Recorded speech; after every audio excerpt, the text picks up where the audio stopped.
নমস্কার, welcome back to my channel the yoga Times. আজকে আমি আপনাদের সামনে একটা অন্যরকম জিনিস নিয়ে উপস্থিত হয়েছি। আচ্ছা, আমরা অনেকেই তো দেখি যে আমাদের পায়ে ব্যথা, কোমরে ব্যথা, ভীষণ কষ্ট পাই। নানা রকম পরীক্ষা করিয়েও দেখা যাচ্ছে কিচ্ছু সমস্যা নেই, অথচ ব্যথা কমছে না বা ব্যথা থেকেই যায়।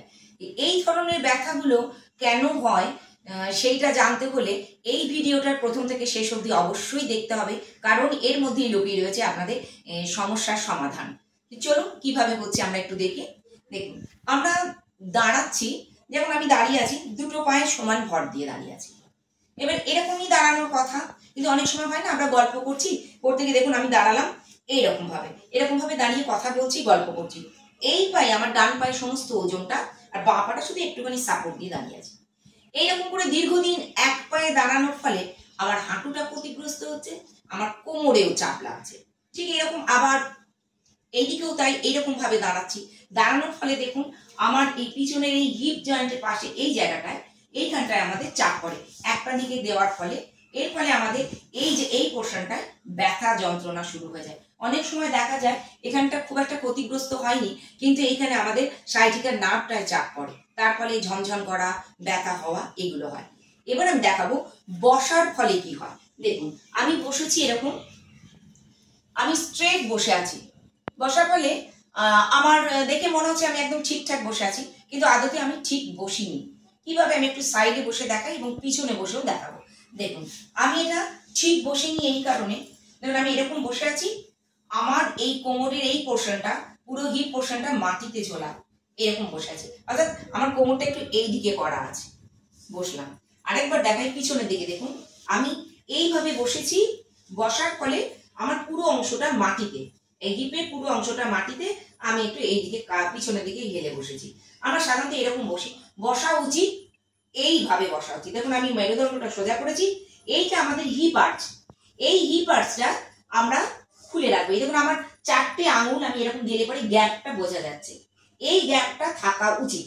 এইরকম গ্যাপটা যদি আমরা রাখতে পারি, তাহলে কিন্তু আমাদের কোমরের ব্যথা আর এই যে একদম লাম্বারের শেষ জায়গা, অর্থাৎ কক্সিস বোন যেটা যেটা টেল বোন বলি, সেই টেল বোনটা ক্ষতিগ্রস্ত হবে না।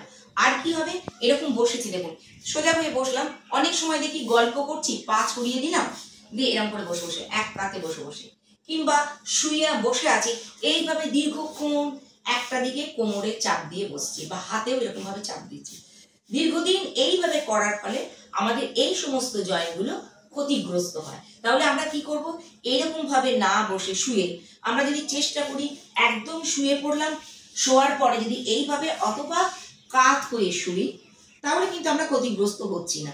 কারণ আমাদের এখানে ফিমারটা আছে, আমাদের সবচেয়ে বড় যে হাড়টা রয়েছে, তার উপরে চাপ দিলে এটা শক্তি অনেক সহ্য করতে পারে।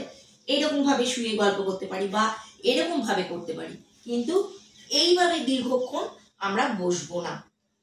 ঠিক তেমনি আমরা যখন সামনে বসছি, দেখুন এইভাবে বসার ফলে, এই বসলাম, বসার পরে চেষ্টা করবো একটু সামনের দিকে ঝুঁকে মেরুদণ্ডটাকে সোজা করব। এইভাবে যদি আমরা প্রতিদিন বসতে পারি, তাহলে কিন্তু আমাদের অকারণে পায়ের ব্যথা, অকারণে এই হাঁটুর চারপাশে বা কোমরের ব্যথা, এই জায়গাগুলো, এই পাশের ব্যথা বা সাইটিকার নার্ভের চাপ পড়া, এগুলো কিন্তু হবে না।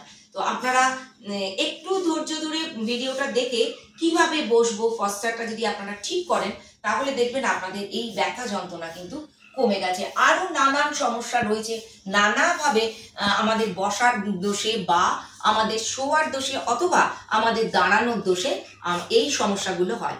এবার আমি বলবো শোয়ার কথা।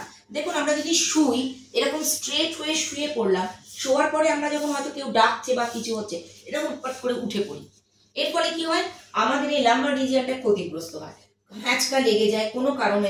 সেই ব্যথাটা আমরা তখন বুঝতে পারি না, অনেকদিন পরে সেই ব্যথাটা বুঝি। তাহলে আমরা কি করব, আমরা বাঁ দিকে, অবশ্যই বাঁ দিকে কাত হয়ে এরকম ভাবে উঠুন। এরকম ভাবে উঠে বসে আপনারা যদি দাঁড়ান বা উঠে যান, তাতে কিন্তু আপনাদের কোনো রকমের ক্ষতিগ্রস্ত হওয়ার সম্ভাবনা থাকবে না। তো এই ছিল অকারণে কোনো সমস্যা নেই, তার সত্ত্বেও ব্যথা যন্ত্রণা। সেই ব্যথা যন্ত্রণা থেকে মুক্তি পেতে গেলে এইরকম ভাবে আপনাদের অভ্যাসটা করতে হবে। আশা করি এই ভিডিওটা আপনাদের ভালো লাগবে, কাজে লাগবে আর কি, কাজে লাগবে। আপনারা নিয়মিত এইভাবে অভ্যাস করুন, তাহলে কিন্তু আপনারা এই ব্যথা যন্ত্রণা থেকে মুক্তি পাবেন। নমস্কার। আর যদি আমার এই ভিডিওটা আপনাদের ভালো লাগে অবশ্যই আপনার চারপাশের সবার কাছে আপনারা এটা শেয়ার করে দিন। আর আমার চ্যানেলটা অবশ্যই লাইক করুন, শেয়ার করুন, এবং যারা এখনো পর্যন্ত আমার এই চ্যানেলটাকে সাবস্ক্রাইব করেনি অবশ্যই সাবস্ক্রাইব করুন। ভালো থাকবেন। নমস্কার।